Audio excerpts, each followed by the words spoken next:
Hey everybody, welcome back. What's going on? Live from Lake Wiley, South Carolina. I'm Larry Goins and my good friend Paul Olson. He is our relational technologist. Paul takes care of all of our marketing, all of our automation, our spreadsheets, our software, our databases, our email marketing, our online marketing, online advertising, our direct mail, our bandit signs. Man, you name it, and this guy takes care of it. He is clean up for everything, and it all comes down to him, and he puts this whole system in place. It might be my name on the door, but this guy creates the systems right here. So, Paul, welcome. Thank you. Thank you. What's going on, buddy? You're a little generous there to me. Man, it's all true. It really is. I mean, we've said this in other conversations out here that you're the one that create all this stuff. Yeah. You know? And it's really cool. It really is. I love creating stuff, so it's been fun to be able to do that awesome. here. And the best part about it, he's not a programmer. He's not a coder. He doesn't create software. He's the visionary. He's the guy who says, I needed to do this, this, and this. Okay? Mm-hmm. And he makes it happen. So, Paul, what we're going to talk about today is on the sales side about marketing the property, how to identify your buyer, and then how to get that buyer to seek us out, right? That's right. That's right. You know, like Randolph was saying, there's a lot of great sources to be able to buy the property, but once you get it, now what do you do with it? And that's where I come in. We do a lot of wholesaling here in the office, and we do a lot for marketing for people who are cash buyers and things like that. Yeah. But something you got to remember is whenever you're looking for somebody to take mortgage payments and stuff like that, it's a total different mindset that person has. So we actually have to market slightly different to get somebody to bring in that actually is going to buy the house and give us some cash flow because they're not going to be a cash buyer. They're going to be somebody that has a good down payment. They're going to be somebody that is maybe a little down on their luck with their credit, but is actually credit worthy to us. Right. They may not be able to qualify for a bank loan, but they show a good ability to pay. It could be they've been through a divorce and they're finishing stuff up with that. It could be any number of things. Right. But we've got a market to reach that kind of person to be able to get them to us instead of the cash buyer where we're advertising out there, on our signs, cash for this that is high price. We're looking for people that are rent to own, special financing. Those are the type of catchwords that catch these type of people. That's awesome. That's awesome. Now, usually a wholesaler, because we wholesale properties, a wholesaler is going to advertise price and cash. Now, we have sold many properties where they had their own hard money loan. We usually don't like to sell to people using hard money unless they're using Wendy, Carolina Hard Money. Because that way we know we're in control and we know the deal's going to close. Because there's a lot of people out there that say they're lenders and they're really not. Or they won't close when it comes down to it. But so we're looking for that cash buyer if we're wholesaling. But this is a totally different animal, isn't it? It is. Really what you're doing is you're looking for, and I like this phrase, I heard this from Eddie Speed, looking for a deserving buyer with a good size down payment. That's awesome. That's awesome. So many people out there are advertising $500 down, $1,500 down. What if the person has 10 grand down? Well, you just told them they didn't need to spend it.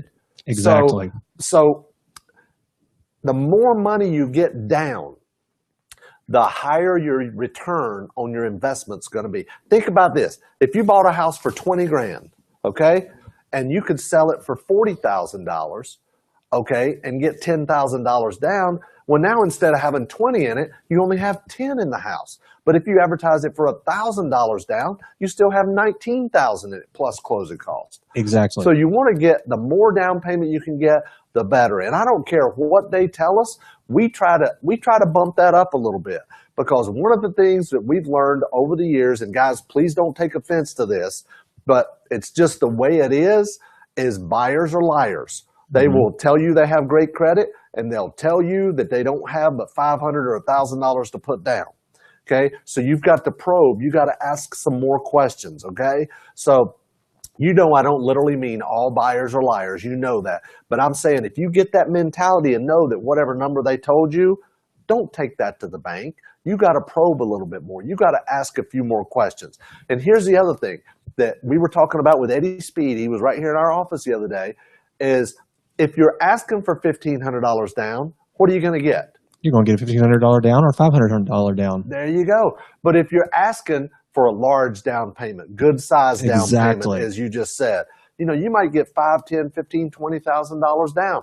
I just sold one of my rental properties. I put it in, and I don't have rental properties. I have lease option properties. Okay. But this lady, she's putting $35,000 down on an 89.9 house, a $90,000 house. She's putting $35,000 down. So I'm actually going to deed it to her and sell it to her on seller financing instead of a lease option. But before she did that, I bought the house. I had 50 in it. Okay. I had 50 in it. The first tenant put 10 grand down. They walked away from a lease option. The second one put $3 down. They walked away from the lease option. Now this lady's putting $35,000 down, sold it. You never know what people have. That's the thing, is you never know. So if you're advertising for something low, you're going to get low, like you were saying. That's exactly. And in all of our marketing, we're trying to make sure we're advertising to the person that has money, who is looking for something to get in right now. So our Craigslist ads, that's a great way to get out there. You can be very specific with that type of marketing. With your bandit signs, that's another way to get these out there. Zillow, I mean, come on now. That's another great way. There's a lot of people looking on Zillow, and you can put it right there in your ad headline that, hey, looking for a good credit-worthy person, looking for somebody who's got substantial down payment, here's the price. One thing we also tend to shy away from, just a general idea, but we don't necessarily want to say what the payment is up front, because we may be able to tweak it some depending on how much they have down. That's right. That's a really, really good point. And you got to be careful, because once you start getting into quoting payments and terms and interest rate, then there's certain disclosures that you have to provide as well. If you notice, any lender that goes on TV and advertises, we've got loan rates now at 2.9%, whatever, you're going to see a big paragraph at the bottom. Now, it's going to be about this big, but you're going to see a big paragraph at the bottom that says APR based on a down payment of 28%, blah, blah, blah, yada, yada, yada. Exactly. All that stuff. So you got to be careful in quoting terms. That's why we don't quote terms. We don't want to quote terms, don't like to. I want them to call. I want somebody to know, because we're using keywords, or Paul is using keywords like no bank qualifying, okay? Payments to fit your budget. I mean, that's not a payment to fit. Who doesn't want a payment to fit their budget, right? Exactly. Payments to fit your budget. Another good one is payments less than rent. Right. That's a good one. Another good one is why rent when you can own, right? Rent to own, special financing, all these kinds of little things. Exactly. All these little keywords, okay? All these little keywords. Your down payment is your credit. Yep. Those kind of things. Deserving person, I think you mentioned that one earlier. Deserving individual. Deserving individual or family, with a good size down payment. Seller will finance, owner will finance, no bank qualifying, special funding programs. I've always liked that one. Down payment and closing cost assistance available. You could use something like that. Now, you're going to get somebody that has low down payment probably with that, but still, those are all different keywords that you can use in your marketing and in your advertising. And Paul mentioned Craigslist. He mentioned Zillow. There's print, online, offline. There's all different kind of marketing. The signs that you put out, you can put out signs in the neighborhood that say no bank qualifying, all those different keywords. So those are all different ways that you can use to market your property. And the great thing about it, as we talked about earlier, whether you're buying cheap and using private money, or you're buying using terms, like somebody who has a mortgage and they're just tired of paying it, like Randolph mentioned earlier, you're going to pay a little bit down, but you're going to get a lot down. You're going to pay a little bit per month, and you're going to get more per month. Not a ton per month.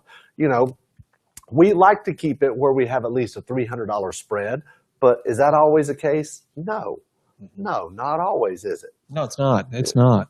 So, Paul, do you have any parting words, anything that you would like to share about marketing on the sell side? Honestly, the big thing is just keep it simple.